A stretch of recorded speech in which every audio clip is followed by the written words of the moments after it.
Good morning students. 7th class Hindi medium science में हम second chapter कर रहे हैं जिसका नाम है प्राणियों में पोषण, और इसमें हम पढ़ रहे हैं मानव में पोषण। देखिए बेटा, अभी हमने मानव में पोषण कल ख़त्म किया था। आज हम देखेंगे घास खाने वाले जंतुओं में पाचन किस प्रकार होता है। क्या आपने घास खाने वाले जैसे कि गाय, भैंस और जो मवेशी होते हैं उनको कभी देखा है? वे उस समय भी लगातार जुगाली करते रहते हैं जब वे कुछ ना खा रहे हों। वास्तव में पहली घास को जल्दी जल्दी निगलकर आमाशय में के एक भाग में भंडारित कर लेते हैं।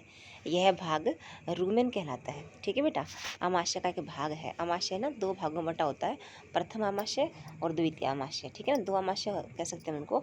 तो पहला भाग जो है रूमेन कहलाता है। रूमिनेंट में आमाशय 4 भागों में बटा होता है। ठीक है बेटा, वैसे पहला जो भाग है वैसे मुख्यतः 2 भागों में, और बेटा अगर हम अंदर से और डिटेल पढ़े तो 4 भागों में बटा होता है। रूम में भोजन का आंशिक पाचन होता है जिसे जुगाल कहते हैं। ठीक है बेटा, पाचन के पश्चात वो जुगाल कहलाता है भोजन, परंतु बाद में जंतु इसको छोटे छोटे पिंडकों के रूप में पुनः मुख में लाता है। ठीक है बेटा, इकट्ठे कर लेता है पिंडकों के रूप में।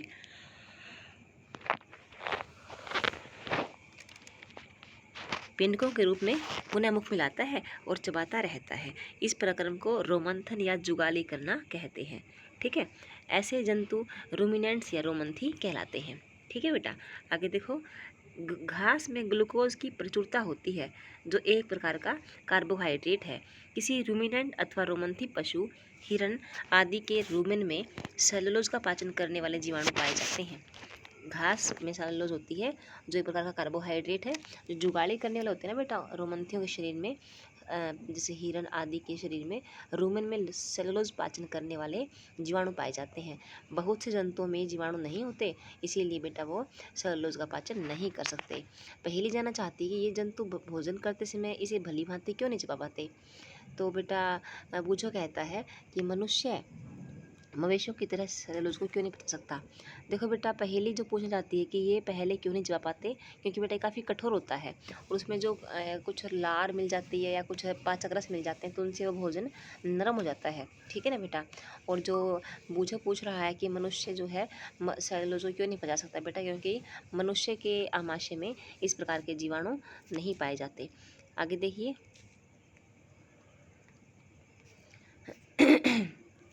जानवरों जैसे कि घोड़ा, खरगोश आदि में क्षुद्रांतर एवं बृहदांतर के बीच एक थैली नुमा बड़ी संरचना होती है जिसे हम लोग अंधनाल कहते हैं।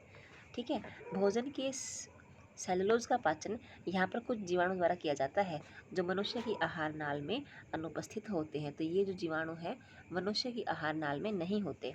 ठीक है बेटा, अब तक आपने उन जंतुओं के विषय में पढ़ा जिनमें पाचन तंत्र पाया जाता है, परंतु ऐसे बहुत से सूक्ष्म प्राणी हैं जिनमें न तो मुख होता है और न ही पाचन तंत्र होता है। फिर वे किस प्रकार भोजन का अंतर ग्रहण करते हैं तथा उसका पाचन करते हैं।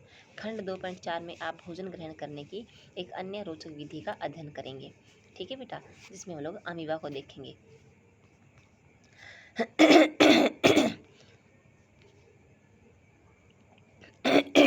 देखिए बेटा, हमने क्या पढ़ा। जो भोजन का पाचन करने वाले जीव होते हैं, जंतु में पाचन होता है बेटा। घास खाने वाले जंतुओं में क्या होता है कि घास खाने वाले जंतुओं में वो भोजन को एक साथ नहीं पचाते हैं, एक साथ नहीं चबा पाते हैं। वो जल्दी जल्दी खाते रहे हैं, वो जल्दी जल्दी भोजन को अपने पेट में ले जाते हैं और बेटा वहाँ पर इकट्ठा कर लेते हैं कुछ समय के लिए।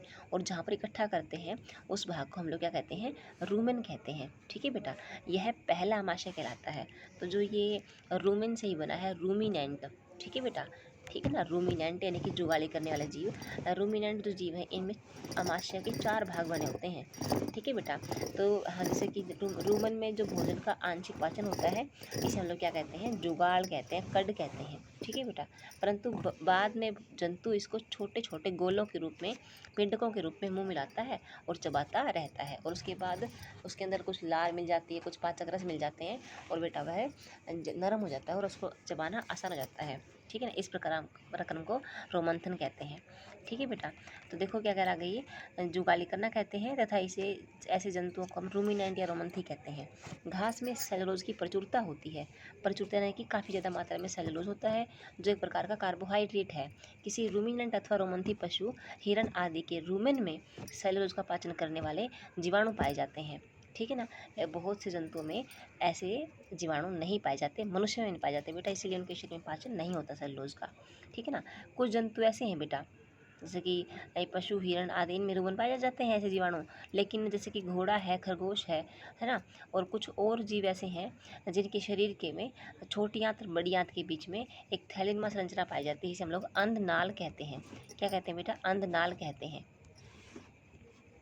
है ना। भोजन के सेलुलोज का पाचन यहाँ पर कुछ जीवाणु द्वारा किया जाता है, जो मनुष्य की आहार नाल में अनुपस्थित होते हैं। ठीक है बेटा। तो इस प्रकार से आपने क्या देखा कि सेलुलोज का पाचन किस प्रकार होता है, रोमंथी जीव क्या होते हैं, हमारे शरीर में सेलुलोज का पाचन क्यों नहीं होता, हम लोग घास क्यों नहीं खा सकते, घास से भोजन प्राप्त, ऊर्जा प्राप्त क्यों नहीं कर सकते। तो बेटा आज के लेक्चर में इतना ही, आपने खुद पढ़ना है यहाँ तक, उसके बाद हम आगे पढ़ेंगे अमीबा में पोषण। ठीक है बेटा।